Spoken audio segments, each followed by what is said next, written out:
Mas quando é que os Estados Unidos se tornam uma nação importante na história da humanidade? Eu acho, assim, Petri, acho não. Posso dizer com toda certeza. A partir da Guerra Civil americana, né, com a vitória de Abraham Lincoln, né, e tudo mais, que a escravatura é eliminada, os Estados Unidos começam a ganhar respeito mundial, né? Não só pela Europa, mas também pelo mundo. Então, porque aí a partir da Guerra Civil, quando houve a eliminação da abolição da escravatura, geral, em todo o continente, basicamente, eles se concentram muito na indústria. A indústria se torna muito forte nos Estados Unidos. E não só a indústria civil, mas a indústria bélica também. Então eles passam a dar muito mais atenção ao aspecto militar. A Guerra Civil e a Guerra da Independência são eventos distantes? São eventos separados, isso. A Guerra Civil basicamente é uma guerra. Já havia independência, eles já eram independentes. Né? Só que a Guerra Civil era porque os Estados Unidos estavam divididos em norte e sul. Né? O norte queria, essencialmente, o fim da escravidão e o sul queria manter a escravidão.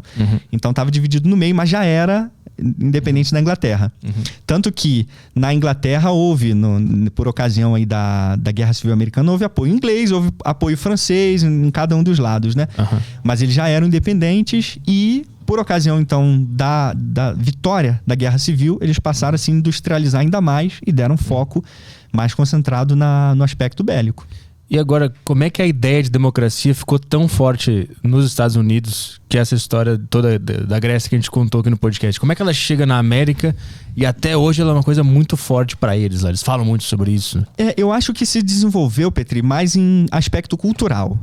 Eu acho que os Estados Unidos, a Guerra Civil deu uma iluminação intelectual para os americanos de uma forma que eles passaram a valorizar muito mais a democracia do que outros povos, mas até como uma forma de propaganda que acabou se espalhando para o povo, né? Tanto que eles olham para os muitos, né? Hoje a situação está bem complicada nos Estados Unidos, né?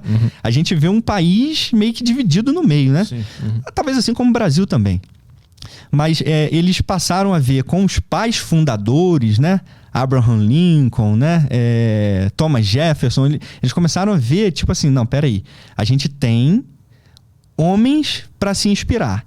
E eles levavam esses ideais democráticos à frente. Aí que surgiu a primeira emenda americana, né? E tudo mais. Então, o americano, de maneira geral, isso até pós Segunda Guerra Mundial, a gente pode dizer isso, ele tinha nos homens a inspiração para o povo. E aí o povo passou a imitar muito esse exemplo, né? Tanto que os presidentes americanos, eles eram as figuras, sabe, supremas do povo americano. Então eles se espelhavam muito neles e eles, naturalmente entendidos, estudiosos também, prezavam muito por esse aspecto democrático, acabou influenciando muito o povo. Como se fosse uma figura virtuosa, né? O povo, só que, ao mesmo tempo, a gente vê uns Estados Unidos aí, pós-Segunda Guerra Mundial, segregado, né?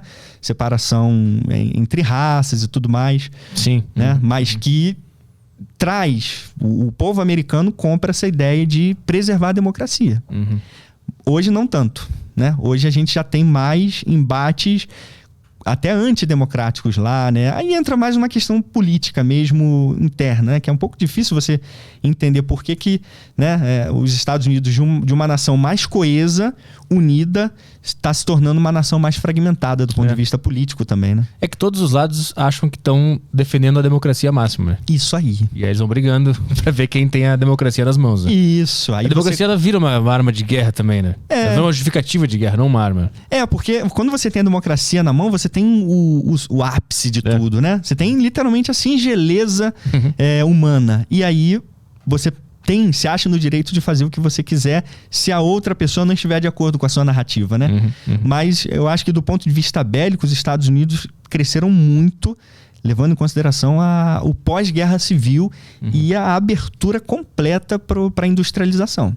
Foi um aspecto, assim, forçado, porque foi muito ruim imaginar que 1 milhão de pessoas morreram na guerra civil, né? A gente está falando de século XIX, né? Metade do século XIX. Imagina 1 milhão de pessoas mortas em uma guerra. Deve ter sido assim bem traumático. E o país praticamente quebrou. Os Estados Unidos quebrou de fato, né? De maneira geral, para os pais fundadores, vamos dizer assim, reconstruírem novamente os Estados Unidos, não foi nada fácil. Teve que ter muita determinação mesmo, teve que ter muito foco.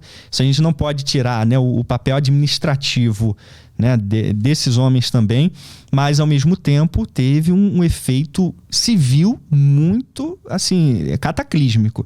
Tem historiadores que usam esse termo. A Guerra Civil Americana foi um evento cataclísmico. E isso, você pegar a Guerra do Haiti também, foi um outro evento cataclísmico, também em relação a essa questão da escravidão, né?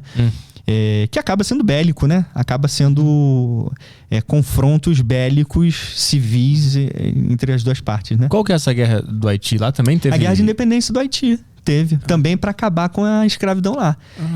Mais ou menos por volta aí desse período. Metade do século... Finalzinho do século XVIII, iníciozinho do século XIX, não me lembro agora exatamente o ano. Entre eles também, dividiu o país... Também.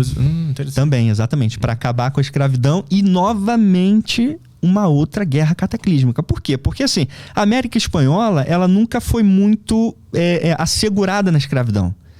Né? A América Espanhola, os espanhóis nunca exportaram muitos escravos, não fazia parte da cultura deles nesse sentido. Houve escravos, claro, mas sempre foi mais...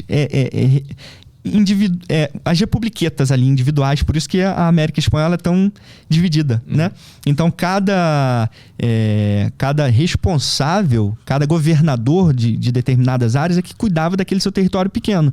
Agora, quando a gente fala de países de aspectos continentais, aí a gente fala de Brasil e Estados Unidos também, a gente tem uma mão de obra escrava muito maior, né? Então, mas nos dois exemplos foi cataclísmico.